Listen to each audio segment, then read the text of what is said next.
as such, I think the Netherlands has showcased traffic to others. The NCC still started an endeavor to keep local traffic local at the time, but you can imagine the Netherlands itself is quite a small country, and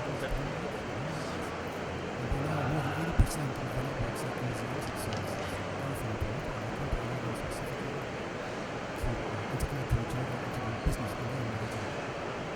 So just to emphasize the international aspects of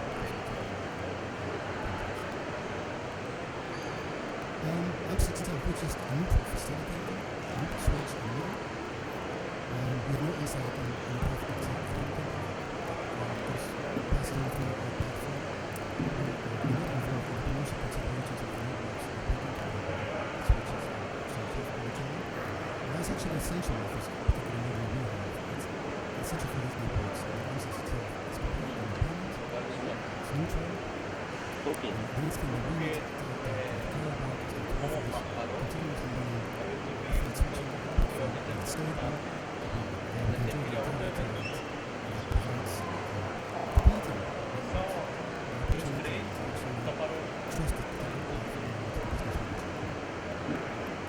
And those are very important value, for example, monitoring to our customers and members, other than price and quality of service. And some of the characteristics further characteristics of M6 is its non-profit organization, association. I mentioned it's neutral, independent. The trust element is very important. And besides that, we have focus on resilience and redundancy, which is essential to the and I think besides the non-profit aspect, M6 being a non-profit organization, the other elements are used actually applicable to the this role of its infrastructure is meant to neutrally facilitate digital economy. Players that can think of by mentioning like data centers, carriers, hosters, internet exchange, internet service providers, the academic network, researchers, but also maybe civil operators, terrestrial fiber operators. It is the nuts and the bolts of the internet. The physical part, underlying, under the hood aspect, as essentially all the other services and communities that we have. As such, actually, maybe hidden for a large number of people, to an extent even still for public policy. And that's why we decided to set up a platform to facilitate a common voice towards policy. I think that legislation in the Netherlands towards the sector has been quite benign over the years, really focused on deregulation of the telecom sector, transparency, fair competition, and user protection on behalf of but as a framing of the session says, despite these factors, we also see in the Netherlands attention an increase in government engagement with the internet to protect citizens against private abuse and to protect economic interests and critical infrastructure, which is also shown balance can have certain consequences which we would not probably not like to see, and the so-called core of the internet ecosystem.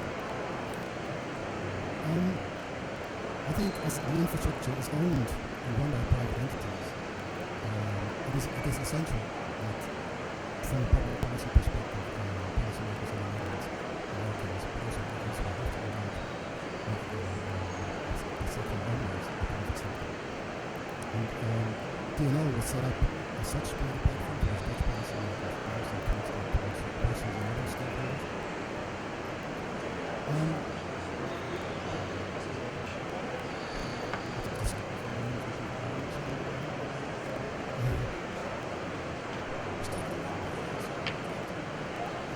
Maybe that's the emphasis on that particular aspect of working together. But now in the Netherlands, I think DINL has been successful, for example, of that numerous private public partnerships in order to focus on the lesser desired effective function of infrastructure. I think maybe we can go into some more detail with regard to some examples we have in the Netherlands.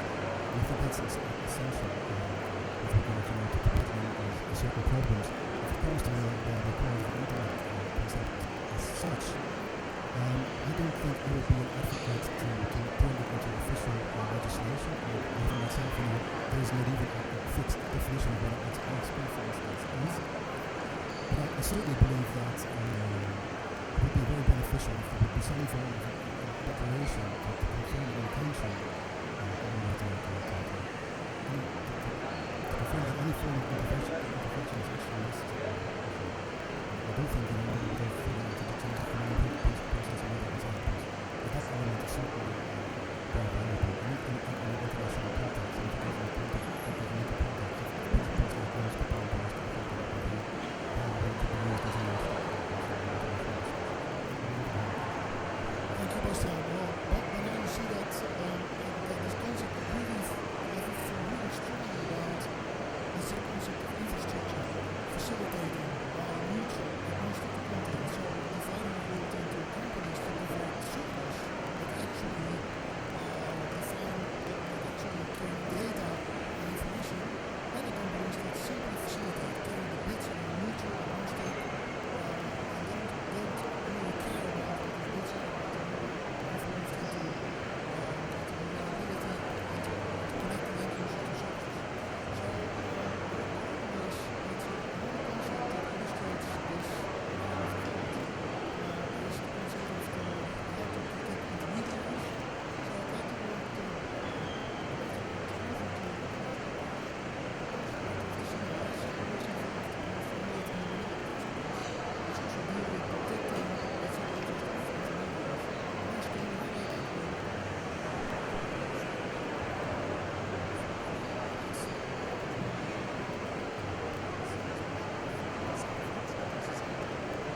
Thank you, Pranesh, for explaining this principles. I think there's also a really strong case made a very distinct, very strong distinction between the bits and the information. Content doesn't exist until an intermediate is being told that it is a sort of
and then if no time left, you can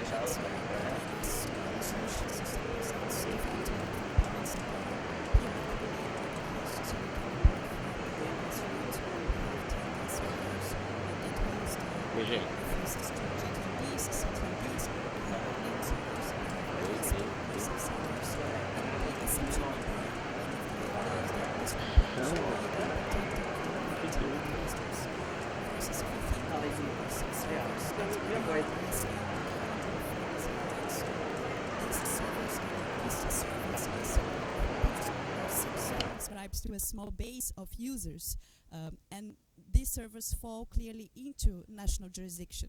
But if we think about the root zone, I think that the international implications related to the root zone, they are very clear, and I think that some level of international protection should be necessary to protect the root zone. If we think about DNS root, we are talking about basically two components. First of all, the server that hosts the root zone file, and the root zone file itself, which is a file that contains the IP addresses and names of all TLDs. And the concerns related to the integrity of the DNS root, in my view, they are of two natures. The first of them it's more widely talked about, which is the possibility to have unilateral changes introduced to the file made by the country that exerts jurisdiction over the root, which would be the US, but I think that we are kind of moving over the discussion with the transition. And the second one would be cyber operations that somehow corrupt either the server or the content of the root server. Some people say that we should not worry about the consequences of a cyber operation because the DNS system is widely based on redundancy. We have many servers hosting the same root zone file. But we know that there can't be more than 13 servers, even though the servers can be mirrored by Anycast technique. But there are these 13 servers, and all these Anycast servers, they need to use the IP of the root zone servers to be able to access the global system. So the problem would be that disabling one of these 13 IP numbers will also affect the other servers that mirror them. So a key point to consider is that the impact of an operation against the root zone server always has a global impact. Maybe it's not kind of a catastrophic impact, but it's an impact related to the need to deviate the traffic somewhere, or in terms of a reduced performance, globally speaking. So there is also a cross-jurisdiction effect if you kind of target a root zone server. And it's true that even if you disable all root servers globally, you could still rely for a short period of time in recursive ISP servers, for instance, but that would gradually lead to entropy, into balkanization of the domain name system, so it would not sustainable in the long term. If we think about legal analysis of this, I think that an attack on the root zone system would fail to comply with necessity and proportionality that Pranesh just explained to us before, and would fail also to comply with the careful considerations that need to be taken into account when you attack dual-use technologies and technologies that have military and civil purposes. So in terms of what is the response that could be put in place to that, I think that there are different avenues that could be explored. A first thought that I had would be the idea of exclusion zones, but going to the Tallinn manual, it seems that there is a more consolidated understanding that exclusion zones would be an instrument that is harder to apply online. And I think that the idea of diplomatic inviolability, and this is something that I drive this idea from a paper that was written by Jovan Korbalinge. I think he was the one to put this idea forward in the first place. But the idea, I think, of inviolability kind of allow us to discuss attacks that fall below the threshold, which is a good thing, because many of the cyber attacks, they will not cross the threshold of arms attack. And what would be this inviolability about? I think that it should be inviolability against national interference on the infrastructure. So maybe we should create an exception to the principle that the state exerts jurisdiction over the infrastructure that is located in its territory. Maybe an exception would be important. And also international inviolability. And what would be the extent of the inviolability? What it would cover? I think that first of all, we should protect the DNS system as a logical resource. So the 13 IP numbers should be protected. First of all, with regards to the place of incorporation of the company that is administering them. So even if it's a US company, for instance, and the US is in war against another country, it should be inviolable. It should be protected regardless of the place where the root server is physically located, and it should be protected against the place where the localized servers, the Anycast servers, are located as well. So that would be more or less the scope of the protection of the logical resource. In terms of content, of course, the content of the root zone file should be protected. And lastly, the hardware that holds the file should be protected as well. So logical, the content, and the hardware would be the three layers that we are talking about. Of course, in terms of mechanisms, how we get there, we see from experience that in internet governance it's very complex for us to talk about treaties. Treaties are very hard to negotiate. They take a lot of time. But that could be an option, and that would kind of harmonize the approach. Or maybe we could go for a more soft instrument, such as a declaration that little by little would kind of create an opinion juris internationally, and maybe we could evolve into a customary law in the short term. Or even if we have something like a multi-stakeholder document or declaration on that, I think it would be good as a starting point, because I don't see this particular point being covered anywhere. So even, I mean, if a global conference on cyberspace would take this on board and carry the discussion forward, would be something interesting. Thank you. Well, thank you very much, Marilia. I think this shows very clearly the need to have certain areas of the internet to make them immune to government intrusions and to government interactions by intelligence services, by legislators, to protect the functioning, like Dennis explained, of the internet of whole. We have still a few minutes left. Prakash, sure. So I have a question.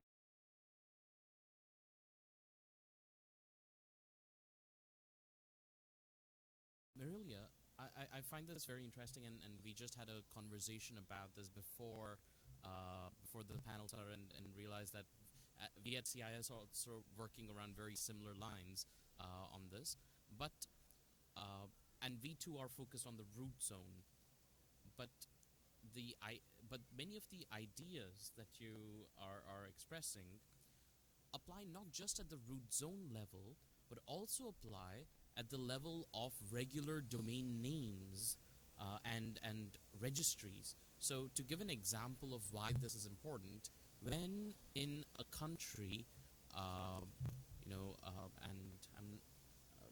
I'm not sure how bound by certain UN rules I am, but I'm going to violate them anyway, such as Egypt, when there is a cutting off the internet that happened, or in countries where they greatly restrict through practices like having a great firewall, right?